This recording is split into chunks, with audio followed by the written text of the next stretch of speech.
Sebelum kita mengulas lebih jauh soal apakah ormas keagamaan memiliki kompetensi untuk mengelola tambang atau tidak, kami juga ingin mendengar bagaimana sebetulnya sikap dari Muhammadiyah. Apakah sudah memutuskan akhirnya, Pak Muhair? Hingga sekarang belum. Karena? Ya tentu kan di Muhammadiyah ya kontroversi ya, pro dan kontra. Mungkin ya kalau yang kontra itu kalangan akademisi di Muhammadiyah. Mungkin karena di Muhammadiyah terlalu banyak akademisi, banyak perguruan tingginya, ya.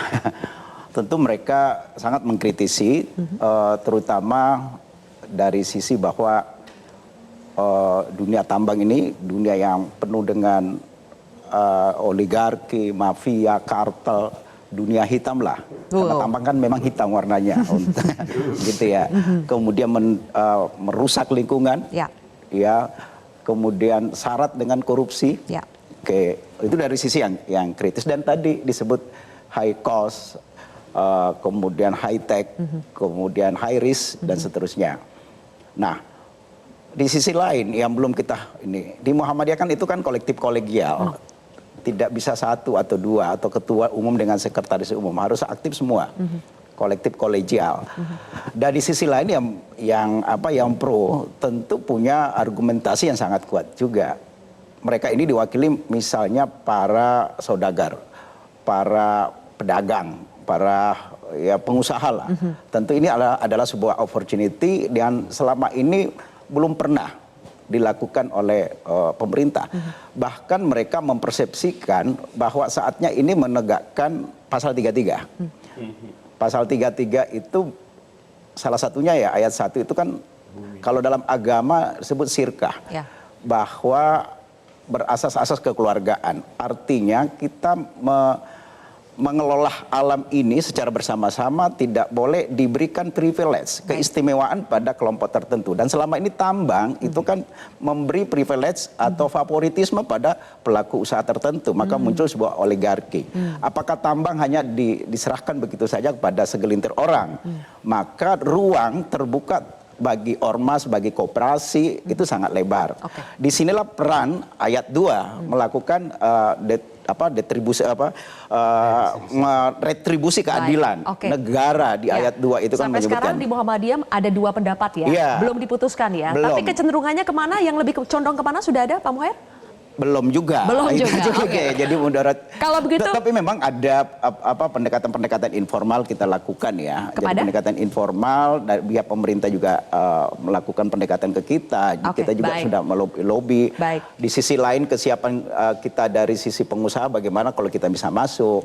Di sisi lain yang kritis itu juga kita akomodir dan seterusnya, Mbak. Intinya dari sisi yang kritis kan mempertanyakan soal kompetensi, soal bagaimana ormas keagamaan itu memiliki kemampuan atau tidak dan apakah bisa lebih baik dalam mengelola tambang dibandingkan dari pengusaha-pengusaha yang sudah ada. Bagaimana menjawabnya, Pak Herman? Sebetulnya kalau kita melihat dari aturan negara, ya, dari mulai konstitusi, kemudian Undang-Undang Nomor 3 Tahun 2020 tentang Minerba, itu kan membuka ruang yang lebih berkeadilan dan inklusif. Nah, implementasinya ya dalam peraturan pemerintah sebetulnya memberikan pilihan. Jadi sebetulnya juga bukan dihadapkan kepada setuju atau tidak setuju. Ini aturan ini adalah memberikan pilihan.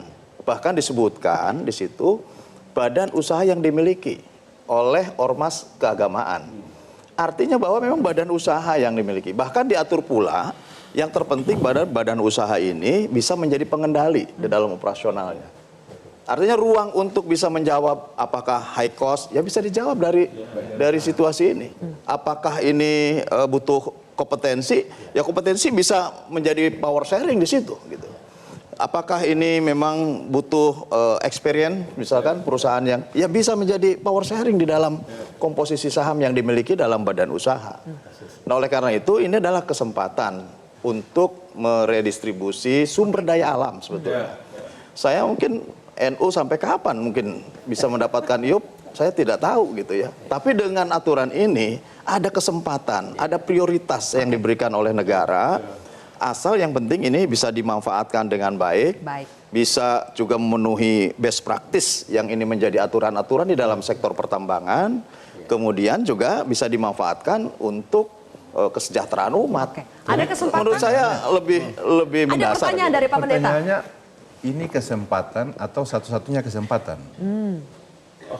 Itu yang penting. Penting untuk kita jelaskan, jangan sampai ini dikurung di dalam sebuah paradigma seolah-olah kita nggak punya kesempatan lain lagi. Tidak ada skema lain lagi untuk kerjasama, padahal organisasi-organisasi keagamaan ini melakukan tanggung jawabnya untuk pelayanan basis, Bang Ali. Pendidikan, kesehatan, Muhammadiyah apalagi banyak sekali. Tanggung jawab mereka dalam melakukan Ini skopnya begini, payung, umbrellanya begini. Ini ada undang-undang Minerba. Turunannya itu ada peraturan pemerintah. Peraturan pemerintah tahun 96 tahun 2021. Tidak ada ruang. Tetapi yang tadi saya sebutkan itu ada Tuan Pendeta yang kakak hormat, itu ada ruang di sana tentang pasal 6 ayat 1 huruf J. Pemerintah memiliki kewenangan, pemerintah pusat, untuk memberikan hak prioritas. Prioritas. Itu sebabnya adanya peraturan pemerintah nomor 25. Atau satu-satunya kesempatan. Kenapa itu ditanyakan oleh begini, Pendeta? Apa yang Zilvia, dikhawatirkan? Apa yang dikhawatirkan? Begini, supaya mungkin ada nanti penjelasan lebih jelas gini. Itu sebabnya ada penciutan yang tadi disebutkan oleh Profesor Adi tadi, PKP2B. Ada penciutan. Jadi bukan orang gagal, bukan orang tidak berhasil mengelola di sana. Ada kewenangan pemerintah untuk mencabut izinnya. Apakah itu yang ditanyakan Itu oleh loh. Pak Pendeta? Apakah itu yang dimaksud? Kekhawatirannya apa? Kenapa harus ditanyakan ini kesempatan atau Artinya satu-satu saya kesempatan? menyambut yang dari penjelasan tadi, dan saya merasa bahwa sebenarnya bukan satu-satunya kesempatan. Betul. Ada banyak Itu yang kesempatan benar. lain kan. Bukan hanya dengan Bukan tambang. hanya dengan tambang. Bukan hanya dengan tambang Bisa catatannya, dengan Bang. Benar, lain. benar. Skema yang lain bisa Dan Jadi kalau bukan tidak- hanya ormas keagamaan atau ormas kemasyarakatan, tapi mungkin tapi yang lain. boleh nggak mungkin saya dengan nanya? yang lain. Ya. Dari KSP Pak Ali. Iya. Saya confuse dengan PP ini seterus terang ya. Oke. Itu tiba-tiba di pasal 38A itu ada namanya ormas keagamaan. Oke. Peraturan pemerintah nomor 25 yang... Tapi di ini tidak ada penjelasan. Di PP itu tidak ada penjelasan. Apa yang disebut dengan ormas keagamaan. Ini tadi ditampilkan 9, padahal banyak. Ini kok diskriminasi? Bukan. Apakah ini yang didefinisikan dalam PP tadi? Tidak satu pun. Tiba-tiba muncul boleh namanya. Zilvia kasih lihat ulang supaya mungkin Tadi yang- ormas yang sudah menerima, menolak maupun yang belum mengambil sikap. Ini yang sudah bermunculan saja. Tidak ditampilkan semua karena tidak ada definisinya. Kalau memungkinkan Metro TV bisa kasih keluar semua, saya kasih sekarang biar bisa dikeluarkan semuanya. Intinya dari sekian banyak ormas keagamaan itu apa yang ingin diketahui Pak Mutair? Definisi tentang ormas keagamaan. Kenapa ini harus penting diketahui? Kan sebuah di peraturan pemerintah itu kan biasa di klausul pertama yang dimaksud ormas keagamaan atau apa definisi-definisi itu disebutkan. Begini, Mbak Surya. Iya. Biasanya kalau PP tidak jelas itu operasionalnya ada di dalam peraturan presiden atau Kepres sebagai operasional dari PP. Nah, itu pasti akan diatur. Yang dimaksud dengan ormas keagamaan itu apa? Sehingga masyarakat tidak confuse. Itu satu. Dua hal adalah bahwa selama ini kan proses memperoleh izin tambang itu kan melalui bidding, lelang. Betul. Itu dia permasalahannya. Ormas keagamaan tuh ikut lelang, ya nggak mungkin menang. Satu, modalnya dari mana? Ya kan, dari situ aja udah kalah.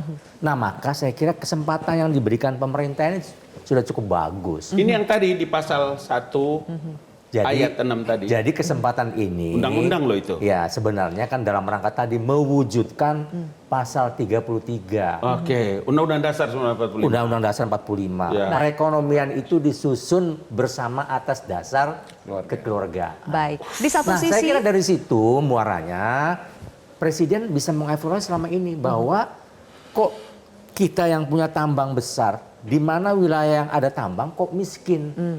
Nah ini kan satu evaluasi. Saya kira benar ya, dari Muhammadiyah juga ini harus diperhatikan nanti Oke. Pak Ngabalin.